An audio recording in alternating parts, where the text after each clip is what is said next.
I guess what I'm saying is that this strategy is the strategy that will work. And it'll work over and over and over again. And it will get you more prospects than you can work. And then once you get the prospects and get them into the system and approach them from a position of strength. Now let me ask you this. How much more powerful do you think that relationship is after you've gone through that process than it was, let's say that you met them the very next day, even if they'd set an appointment with you the very next day after that networking meeting?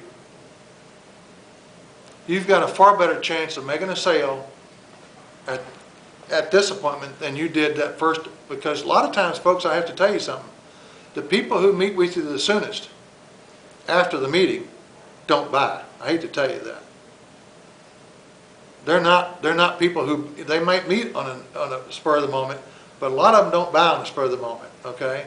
Because they're just meeting, they're out there doing their thing, and they're gathering information, So all I'm saying is it works. So, any questions about any of that? Any discussion about any of that? Yeah. Go ahead, Don. I like the program, but as you know, this program, I'm not a networking. Right. So, this wouldn't be for me at all. However, maybe at some point in time we can talk about what I like to do, and I did it just yesterday. I said 4 thank you for your time notes, personally written out by me, to people that were either an interior designer or an architect. Thank you for your time, that kind of stuff.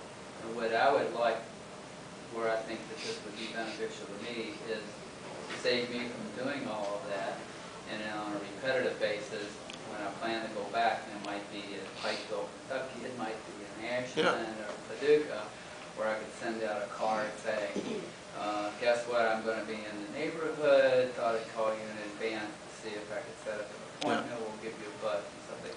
But I think you got a winner here, and I can understand where that would be for networking people like my wife. She does the networking thing. But I need it for a different reason, and having been writing out all these notes of late. Well, let's address that, because I'm glad you brought that up, because not every, this system works as well. It doesn't have to be a networking meeting. Right. In other words, I don't care how you're meeting the prospect. If I were doing what you're doing, as soon as I've identified any prospect, I would have the same sequence. You see what I mean? What do you do? I sell commercial floor products, and they're sold by calling on either architects, designers, or end user, young, or somebody like that, where they're putting up lots of restrooms. What you do is you try to get in and talk to them, to convince them, not giving them too much information, but anyhow, try to get them to be open to using your product, or at least open to changing from what they might be doing now to something else. So it's not an immediate sale, it's not an immediate gratification. It's something that really takes you a long time to become established and accepted by a lot of people, because if you're not part of that little enclave of people, then it's very difficult to break in. But that's it. Oh, I'm sorry. Go ahead. Do you have a poster product that everybody is just like, when they see it, they're like, wow, that's been... No, maybe pictures, because I've used this with my husband's business. He's in interior trim, and we've got some pictures of some of his work, and we've got that on the card instead, so they can immediately see this is what he does. Right.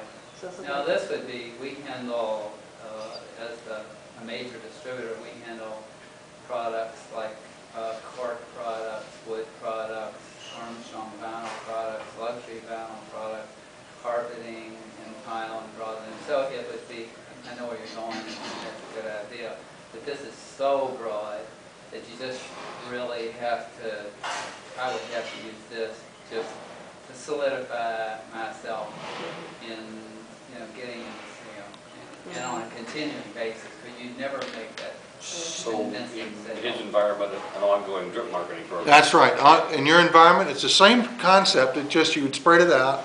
You'd have different markets. Like, for instance, I'm immediately thinking that I'd still use a campaign design with the same psychology behind it, all right, for any way that you meet a prospect. Doesn't make any difference if you meet them at a networking meeting, or you call them one-on-one, or make a phone call, or however you get them. You know, you still do the same follow-up process.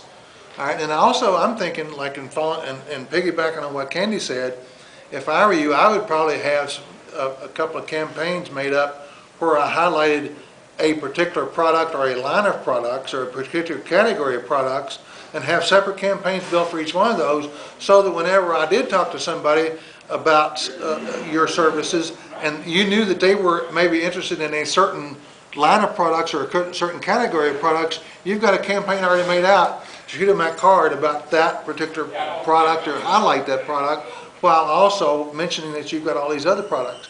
So designing the campaign's not the hard part. I mean, you know, all you have to do is know what you want to get accomplished, Don, and I can help you design the campaigns to do exactly what you want to do, and even drip campaigns so that you can drip on that, you know, that prospect every once in a while. And remember, the whole process here, folks, is that you never lose contact or never with a valuable prospect. Obviously, there's some people that you don't want to keep spending money on. Okay? Does that make sense? That Yeah, it'll absolutely and work? when you said that there are, I don't know, 1,500 different cards that are available, because George sent me all of his cards. And they are very good. It wouldn't be what Apple did, but that's the personalities too. But if there's that many different cards, then I'm sure there would be some in there that thank you for your time, or something as simple and, Not only that, you can even have your own made. oh, Okay? And you can even make cards from pictures. I'm sure if there was So- 1,500, I could pick something. So out. it's just very versatile, Candy. Yeah, the pictures are huge. You know, I had somebody from Send That Card send me a picture. He had taken my picture from Facebook, and when I opened the card, it was me. It was a picture of me saying, "This rocks," you know, such and such rocks. This little bubble coming out that I was, and that catches your attention. Yeah, that would. The You know, or if pictures you are have a awesome. picture of if they have a car collection, or a whatever, their U of L fan, or you know, whatever, it's something that makes them, like you said, take notice. Take note. And like if you go into their office and they've got a U of L or a UK or something, you know, carry your little camera with you. You know, I can't show you mine right now because we're using it, but carry your little camera with you always. You know, as long as it's over 3 megapixels, that's all you need. Okay, and snap a couple pictures around with their permission, obviously, and then send them a card back with that in it. I mean, you'll be amazed at the results you get from that effect, from that bill. I can definitely see that. Yeah. You spoke of closing ratios being much higher on your later appointments than the ones that are right after a meeting. With Well, that, I'm not saying that they're higher. Okay. I'm just saying that because I've had pretty good luck with the people I've set right after the meetings, you know. Okay, okay. But They're more but desperate, though. yeah, but I mean, They're trying to sell you what they want to sell. yeah, a lot of times you're right. They're setting an appointment to try to sell you what they've got to sell. Whereas the other way, you know, that they're meeting you to talk about your program, Right. and they're meeting you because and if they're going to set an appointment at this point, they're serious. Sure. I mean, let's face it, they're not going to. With that You in know. mind, appointments set at networking meetings, are you primarily letting them take the lead on doing that, or are you asking for appointments? No, I'm not, I don't ever ask for an appointment during the networking meeting, okay? Except, the only thing I ever do is, a lot of times, a person will say, "George, call me and let's get together, let's set something up, I want to meet with you." I'll say, "Well, okay, I'll just send you something to make sure I got your address, I'll send you something and we'll get together." Now, that's when I'm talking about the 15 minutes after the meeting's over or not, though. Okay, a lot of times, if the crowd's, you know, moved out and that person's still around talking to somebody, I might go over and say, "Hey, Bill, you know, you said you wanted to get together. Before my calendar fills up or your calendar fills up, you want to go ahead and set something now, or you want me to just give you a call?" I mean, and I'll tell you what, a lot of times I'll set a couple appointments like that, but I would never do it other than that after the meeting's over. Most people have cleared out, and those people may still be around a lot of times or something. Bill, Jim. Have you ever asked, like depending upon the meeting, of course, the powers that be, if you could put a fishbowl out for like a giveaway? No, but I tell you, it's recommended. Our friend Dale Calvert, which is who I would recommend everybody check out if you're into network marketing, but not other people.